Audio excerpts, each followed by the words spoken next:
Pudera eu ser como uma simples e minúscula célula que em meu corpo jaz. Com certeza eu seria totalmente incapaz de negligenciar a real razão de estar aqui e cumpriria com maior maestria o meu desempenho fazendo jus o motivo de estar aqui. Pois vejo em cada micro-organismo, ou mesmo nas coisas macroscópicas, a tão sutil assinatura de Deus. Eu vejo entre os seus e entre os meus a orquestração magnífica e magnânima da essência e da excelência deste mesmo Deus, que cuida tanto dos seus como também cuida dos meus. Então, mesmo sem nunca ter visto, eu simplesmente vejo a Deus, que no seu silêncio cala os grandes intelectuais, cientistas e todos os demais, que na hora dos seus ais não sabe para quê ou nem por quê a este mundo vieram. Ignoram que os seus e os meus não passam apenas de uma dádiva de Deus, que fez a terra, o céu, o sol, as estrelas, fez tantos planetas, vagantes cometas, fez efêmeros cidadão que sucumbem a uma simples anomalia, aonde o crescimento irregular de uma célula lhe tira toda a alegria, quando começa a se multiplicar, e sua estrutura então começa a se desestabilizar. Só então Deus passa a existir e passa a ser um álibi para um cético que passa a culpar este Deus. Mas o mesmo se esquece dos erros tão meus e tão seus. Esquece que nós nos degeneramos quando apenas em nós mesmos pensamos, enquanto ignoramos a complexa simetria existente de Deus quando a Ele anulamos. Tentamos fazer de Deus o maior culpado da revolta que gera a guerra, da guerra que gera as catástrofes e do ódio germinado do primeiro pecado, quando o primeiro homem, ao sentir-se tentado, cedeu-se à tentação gerando terrível ambição, o egocentrismo que adulterou o cidadão, e ele teve por ambição ser igual a Deus, contaminando a mim, a você, aos meus e os seus. Mesmo assim, este Deus é tão maravilhoso, por causa dos nossos pecados amou o homem de tal maneira que entregou seu Filho para morrer brutalmente em uma cruz, só para nos trazer o perdão. Este mesmo homem é Deus, que se converteu em Jesus. Bendito seja esse Deus maravilhoso, como testifica no livro de Gênesis, que criou os céus e a terra, porque logo no primeiro versículo a gente pode ler que no princípio criou Deus os céus e a terra. Algo um tanto arcaico, algo um tanto rudimentar, principalmente para tantos céticos, tantos teóricos, ou por que não dizer tantos filósofos, que apostataram dos conhecimentos maravilhosos e têm as Sagradas Escrituras como algo arcaico. Eu não estou aqui com o intuito de germinar no meu coração um pedantismo para avaliar as fantásticas manifestações celestiais, macrocósmicas, para falar sobre as questões do cosmos, entre planetas, constelações, sistemas solares, enfim. Na verdade, segundo a teoria da evolução, segundo aqueles que são adeptos desse materialismo das coisas concernentes a tais, eles simplesmente acreditam na evolução, que tudo começou com uma explosão cósmica. De certa forma eu até concordo, eu creio que a voz de Deus explodiu de forma tão profunda e disse haja e começou a ver. Ou seja, do nada Deus tudo criou. E aqueles que abarcam essa teoria e ficam apenas na teoria, eles não conseguem ir além do Big Bang, onde uma grande explosão reverberou e de lá para cá vem se evoluindo. Falando das coisas macrocósmicas, como também das coisas microcósmicas no micro-organismo. Ainda outro dia eu estava assistindo um vídeo que eu achei interessantíssimo, uma palestra em cujo este homem falava sobre uma simples bactéria, da mecânica imprescindível que fazia com que uma simples bactéria pudesse funcionar. E ele dizia claramente que podia perceber ali a assinatura de Deus. Eu, para falar a verdade, eu vejo a assinatura de Deus num dedo polegar meu na minha digital, que difere das mais de 6 bilhões de digitais que existem por este mundo afora. Porque nós somos ímpar, criado a forma exata deste Deus. Ainda que homens tentam cavar a terra, arrancar debaixo dessa terra esqueletos de homens como os homens de Neandertal e vai por aí afora, entre tantas outras falácias, entre tantas outras, para mim, ilusões que não tem nada a ver com a verdade. A importância, eu vejo a manifestação gloriosa desse Deus maravilhoso na sua criação. E parto para a simplicidade dos textos evangélicos. Por isso eu disse que eu não quero adentrar muito nas questões científicas, porque não domino a astrologia, não domino a nenhum tipo de biologia ou tipo de ciências físicas, ou seja lá o que for. E para falar a verdade, eu domino muito pouco sobre o que está escrito neste livro, mas o que está escrito neste livro é o suficiente para fazer jus à razão de eu estar aqui, de eu saber de onde vim, de eu entender para onde eu vou, para eu entender quem sou eu na ordem do dia, e não ficar orbitando alienado com ilações e locubrações que não levam ninguém a nada, que não justifica a real razão de eu estar aqui, dos meus mais de 100 bilhões de células, enfim.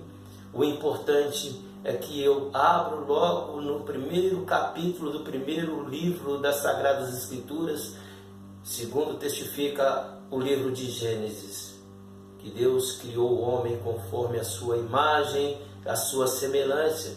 E ao discorrer sobre essa leitura, eu vejo que Deus fez de um amontoado de barro uma forma humana. Até aí tudo bem. Quantas espécies não se assimilam umas às outras? Quantas espécies não aparecem uma com as outras? Mas de repente Deus sopra nas narinas deste homem que ele formou o hálito da vida, o seu próprio espírito. Então de repente eu começo ali logo nos primeiros capítulos deste livro a intelectualidade, a complexidade que Deus havia dado a este primeiro homem que era o primeiro Adão. E este homem, na sua complexidade, eu creio que ele tinha toda a ciência de tudo que cercava, mas vivia na dependência e inerente na subserviência a esse Deus que é o seu Criador. E esse Deus que, ao criá-lo de forma exemplar, de forma magnífica, por não achar em volta algo que se assimilasse a este homem, fez com que este homem adormecesse. E ao adormecer, tirou da costela deste homem apenas um osso, e deste osso fez uma mulher, algo mais exuberante ainda, algo mais complexo no meu entendimento, algo mais formoso ainda, quando ele criou também a primeira mulher, a mãe de todos. É fantástico a manifestação da criação desse Deus. Então, de repente, esse homem que vivia em comunhão e em subserviência, ao dar ouvidos a um anjo decaído, deturpou a sua mente ao desejar ser igual a Deus. Também não quero adentrar muito nessa questão. A grande verdade é que ali o homem deturpou todo um conceito, todo um princípio, e ficou alienado, aleatório de Deus. E esse Deus maravilhoso, segundo este livro, teve tanta compaixão do homem ao ver que o homem estava nu, estava destituído da nudez, da simplicidade, porque no entendimento meu, essa nudez nada mais era do que a simplicidade desse próprio homem, da pureza que o homem havia dentro de si. E ao perder essa pureza, ele viu a sua nudez, a sua impureza, ao tentar tornar-se igual a Deus. Germinou no seu coração sentimentos tão nocivos como a ambição, a ganância, o egocentrismo. Aliás, o egocentrismo que germinou todos esses outros sentimentos degenerativos, que por sua vez foi de geração em geração, até que veio o segundo homem. E quando eu deparo nas Sagradas Escrituras, na carta que Paulo escreveu aos Romanos, eu não quero me ater apenas a um versículo ou um capítulo deste livro de Romanos, porque todo o livro de Romanos, segundo o meu entendimento, fala da redenção do homem, da queda do primeiro homem, ou seja, do primeiro Adão, e da redenção do homem através do novo Adão, do segundo Adão. Porque, segundo logo no início dessa carta, nos primeiros capítulos nós podemos ver que por causa de um homem o pecado entrou no mundo. Todos pecaram, porquanto todos destituídos da glória de Deus estão, e estavam, e sempre estarão. Foi assim com Adão. Isso testifica no capítulo 3, como também no versículo 23 do capítulo 3, o próprio Paulo fala sobre o pecado. Que por causa do pecado do homem, por causa do erro do homem, nós todos acabamos nos tornando condenados. E a grande verdade é que o salário do pecado é a morte, mas a salvação nos veio, o dom gratuito pela vida através desse Deus maravilhoso, cujo nome é Jesus Cristo, esse Deus maravilhoso. É muito complexo, como estou falando aqui sobre teoria da evolução, que arregimenta um conceito materialista, um conceito humanista, um conceito que eu poderia dizer antropocêntrico. Eu me deparo com as questões maravilhosas da história de Deus e o homem, da criação de Deus, que primeiramente criou os céus e a terra e posteriormente criou de forma macrocósmica, volto a dizer, quando criou os satélites, quando criou os astros, enfim, e posteriormente quando ele voltou para criar as pequenas coisas. E para não ficar perdido filosofando aqui sobre uma borboleta, sobre uma gota de orvalho, tudo isso é assinatura no meu entendimento de Deus para a humanidade. Eu me atenho à minha própria vida, quando eu me deparo, quando eu me olho diante do espelho e vejo a minha imagem refletida nesse espelho, a imagem e semelhança desse Deus maravilhoso, que quando viu que todos pecaram e por quanto todos estavam destituídos da glória,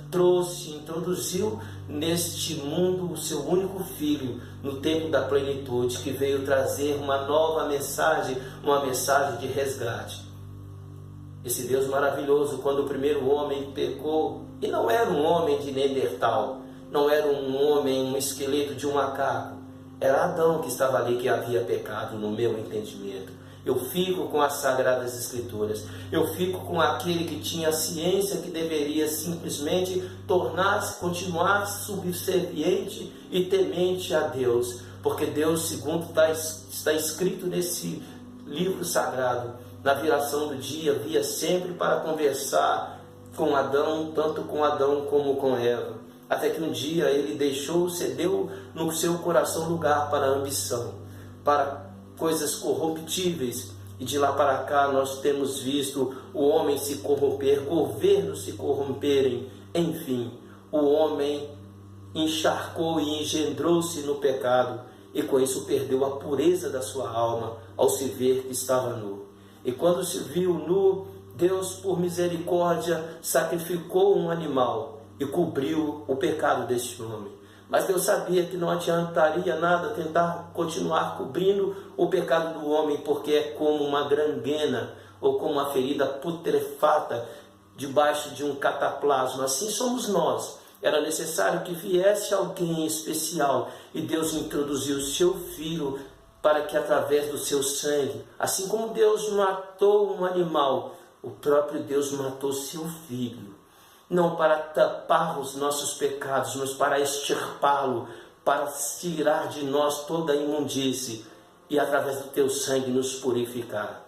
O primeiro animal cobriu os pecados, mas o Filho de Deus se fez em holocausto para que nossas vidas pudessem ser salvas através do testemunho e de tudo aquilo que ele fez. E o sangue desse Deus chamado Jesus nos purifica de todo pecado e nos redimiu e nos fez voltar a termos a mesma comunhão que o primeiro Adão até então tinha. Macrocosmicamente, o mundo continua perdido entre o universo, entre seus planetas, entre os astros, entre as estrelas, enfim. Microscopicamente, o homem continua buscando, prescrutando os mais ínfimos ou os mais pequenos seres. Mas quando na verdade tudo o que precisamos é permitir que Deus venha fazer aquilo que o salmista escreveu no Salmo 139 o salmista Davi. Quando ele diz: Senhor, eu sei que tu me sondas e me conheces, sabe dos meus pensamentos, esquadrinha, enfim, para concluir, ele esquadrinha os nossos corações. E tudo que Deus quer é continuar, assim como um homem usa uma sonda para prescrutar, usa um microscópio para avaliar as minúcias do micro-organismo, ou usa uma luneta, ou usa um telescópio para avaliar coisas longínquas que estão longe no cosmo, que são os astros, as questões macroscópicas. Deus simplesmente usa a sua palavra e o seu doce Espírito Santo, não para avaliar as questões macrocósmicas, não para avaliar as questões microcósmicas, mas para avaliar o meu, o seu e os nossos corações, para transformar os nossos corações, retirar de nós o coração que é de pedra, segundo o livro de Hebreus, e colocar em nós um coração de carne, voltado para Ele, para que tenhamos uma comunhão genuína, verdadeira, porque para isso nós viemos a este mundo, para vivermos em comunhão com Deus. Por causa do pecado veio a morte, mas nós temos direito à vida eterna a partir de então, quando passamos a ter comunhão com esse Deus. E esse mesmo Deus prepara para nós uma morada maravilhosa. Foi o que Ele disse aos seus discípulos, segundo descreveu o evangelista João nas suas palavras no capítulo 14, em que diz: não te turbe os vossos corações, crede no Pai, crede também em mim, crede também no Pai. E Jesus continuou dizendo: para onde eu vou há várias moradas, se não houvesse eu não vos diria. Eis que vou para o Pai preparar morada e voltarei para vos buscar. É necessário que nossos corações preparem para esperar. E nesse mesmo capítulo, no versículo 6, há algo de profundo e de enfático. É como um dogma no meu coração, em que Jesus diz o seguinte: eu sou o caminho, a verdade e a vida, e ninguém vai ao Pai se não for por mim.